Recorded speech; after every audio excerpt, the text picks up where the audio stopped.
Enoch, Élie et Melchisédek étaient trois hommes qui ont défié la mort et sont devenus des symboles de foi, de courage et de dévotion. Leur histoire perdure à travers les âges, nous rappelant que Dieu a le pouvoir sur la mort et que nous pouvons avoir l'espoir d'une résurrection à travers Jésus-Christ. Comme premier homme, Enoch, septième patriarche descendant d'Adam et arrière-grand-père de Noé, était un homme à la fois inébranlable et qui n'a jamais cessé de marcher avec Dieu. À cette époque, le péché et le mal dominaient la terre et pendant ces temps difficiles, Enoch était une lumière solitaire dans les ténèbres qui couvraient le monde. Les prophètes de l'Ancien Testament ont même déclaré que personne sur terre n'était aussi spécial aux yeux de Dieu qu'Enoch. Les érudits rapportent aussi que l'intimité entre Dieu et cet homme était si forte que le Seigneur délivra des prophéties, des révélations et des rapports mystérieux à son sujet. Un jour, alors qu'il marchait et parlait avec le Seigneur, Enoch fut emmené au ciel par Dieu à l'âge de 365 ans sans avoir à passer par la mort. Dans Genèse 5, verset 24, la Bible dit « Enoch marchait avec Dieu et on ne le trouva plus, car Dieu l'avait enlevé. » Enoch est également mentionné dans le Nouveau Testament. La lettre aux Hébreux et la lettre de Jude, selon Hébreux 11, verset 5, dit qu'il a tellement plu à Dieu avec sa foi qu'il a été emmené. Et dans la lettre de Jude, verset 14-15, une prophétie d'Enoch est citée selon laquelle un jour Dieu jugera avec ses élus tous ceux-là qui ne sont pas repentis de leurs péchés. En d'autres termes, Enoch était un homme qui a vécu 365 ans ici sur terre, mais son cœur était entièrement concentré sur les choses d'en haut. Et en plus d'être l'arrière-grand-père de Noé, un autre homme qui a changé l'histoire de l'humanité grâce à sa foi face à un monde perdu dans le péché, il était aussi un descendant du Christ. C'est exact. Dieu a tenu à ce que son fils Jésus vienne sur terre à travers la lignée d'Enoch. Deuxième homme de la Bible qui a été enlevé par Dieu est Élie. Élie est considéré comme l'un des plus grands prophètes de Dieu ayant jamais traversé cette terre. Et il fut un grand instrument du Seigneur à une époque de grande apostasie et d'idolâtrie en Israël. Élie vécut sous le règne du roi Akab et de la reine Jézabel au 9e siècle avant Jésus-Christ. Élie est connu pour ses miracles et ses confrontations avec les prophètes de Baal. En plus de sa fervente défense de la foi et du culte uniquement du Dieu d'Israël, à un moment à laquelle cette nation adorait plusieurs dieux païens. Dans 1 roi 17, Élie prophétise qu'il n'y aurait ni pluie ni rosée en Israël jusqu'à ce qu'il dise le contraire. Et c'est ce qui s'est passé. Élie a prié et la sécheresse a duré 3 ans et demi. Puis il a prié à nouveau et il a encore plu. La sécheresse était une punition divine pour l'idolâtrie du roi Akab, de la reine Jézabel et du peuple d'Israël. Et cette sécheresse a pris fin après qu'Élie ait confronté les prophètes de Baal sur le mont Carmel. Dans cet épisode chrétien, Élie défie les prophètes de Baal de prouver que leur Dieu est vrai, tandis qu'il prouve que le Dieu d'Israël est le vrai Dieu.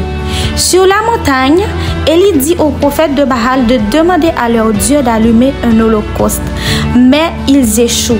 Ensuite, Élie prie le Dieu d'Israël qui envoie du feu du ciel pour consumer l'offrande, prouvant ainsi sa puissance après avoir prouvé que le Dieu d'Israël est le seul et vrai Dieu. Élie ordonne au peuple de capturer les 450 prophètes de Baal qui sont ensuite tués par le prophète. Dieu a tellement aimé Élie que même dans ses moments de faiblesse, il ne l'a jamais abandonné. Après la confrontation sur le mont Carmel, la reine Jézabel a menacé de tuer Élie qui s'est enfui dans le désert. Durant cette période, Dieu envoya des corbeaux pour apporter de la nourriture à son serviteur bien-aimé. Ensuite, les deux hommes se sont rencontrés sur le mont Horeb. Dieu se révèle alors au prophète à travers un doux murmure du vent et l'encourage à poursuivre sa mission. Et même si Élie était haï et persécuté par Akab et Jézabel, les rois étaient incapables de tuer le prophète. C'est parce que Dieu lui-même a envoyé un char de feu tiré par des chevaux enflammés qui l'a emporté dans un tourbillon. Selon 2 Rois 2, verset 11. Tout comme Enoch, Élie a été emmené au ciel sans connaître la mort. Et la vie du prophète Élie a été tellement marquée par sa fidélité à Dieu et sa lutte contre l'idolâtrie et l'injustice que Dieu l'a fait apparaître à Jésus avec Moïse sur le mont de la transfiguration. Et certes, Jésus était grandement fortifié par la présence de ces deux serviteurs de Dieu. Troisième homme de la Bible était Melchisédek.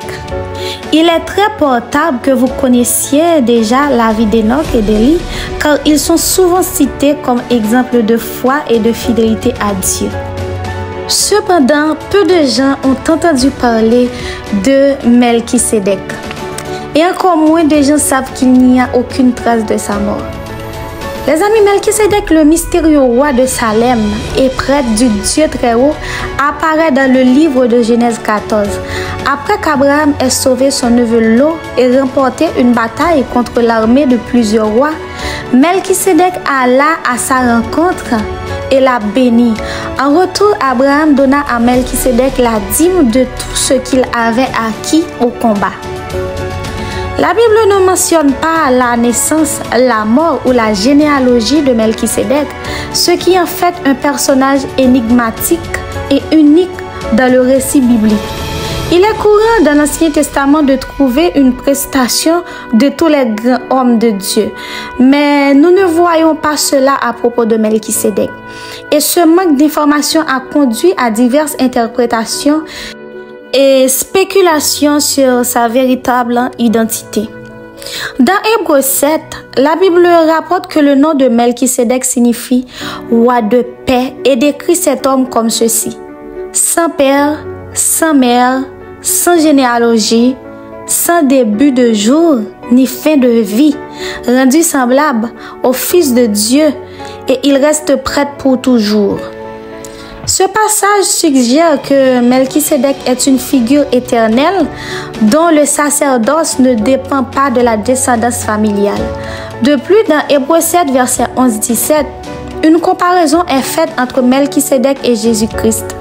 L'auteur soutient que Jésus est un prêtre selon l'ordre de Melchisédek, un ordre supérieur au sacerdoce lévitique. Cette comparaison met en évidence l'importance et l'éternité du sacrifice et du sacerdoce de Jésus. Au fil des siècles, plusieurs théories ont été proposées pour expliquer l'identité de Melchisédek. Certaines traditions juives et chrétiennes considèrent Melchisédek comme un être humain ordinaire d'une grande sainteté, tandis que d'autres suggèrent qu'il pourrait être un ange ou une manifestation préincarnée de Jésus-Christ. Malgré différentes interprétations, la figure de Melchisédek reste le symbole d'un sacerdoce éternel et parfait qui transcende des limites humaines et temporelles. Et souligne l'œuvre de Jésus aussi. Son histoire, même sans beaucoup de détails, nous montre l'importance de la foi et du dévouement à Dieu. À travers son attitude envers Abraham et la dîme qui lui a été offerte, Melchisédek enseigne également l'importance de la générosité et de la reconnaissance de la sollicitude de Dieu. Enfin, les amis, Melchisédek est une figure très semblable à Jésus dans la Bible. Dans l'Ancien Testament, de nombreux événements du passé ont une signification symbolique concernant quelque chose qui se produirait dans le futur. C'est pourquoi le psaume 110 verset 4 montre que le peuple s'attendait à ce que le Sauveur soit un leader semblable à Melchisédek. La lettre aux Hébreux parle beaucoup de la façon dont Jésus est ce leader que tout le monde attendait. Dans le passé aussi, Abraham considérait Melchisédek comme quelqu'un qui l'aidait à se connecter avec Dieu. De même, les gens ont besoin de quelqu'un pour se rapprocher de Dieu, et ce quelqu'un, c'est Jésus, le seul moyen d'être sauvé. Et vous demandez peut-être maintenant, Dieu peut-il encore emmener les gens au ciel sans qu'ils ne connaissent la mort? Bien sûr que oui, mes frères. Dieu ne change pas et sa puissance a toujours été le même. Cependant, il doit nous montrer que la mort est une conséquence du péché, et aussi triste et douloureuse que soit cette réalité, elle nous montre aussi que la vie ici sur terre est très éphémère. Alors, j'espère que vous avez été fortifiés. Que Dieu vous bénisse. On se verra dans une prochaine vidéo.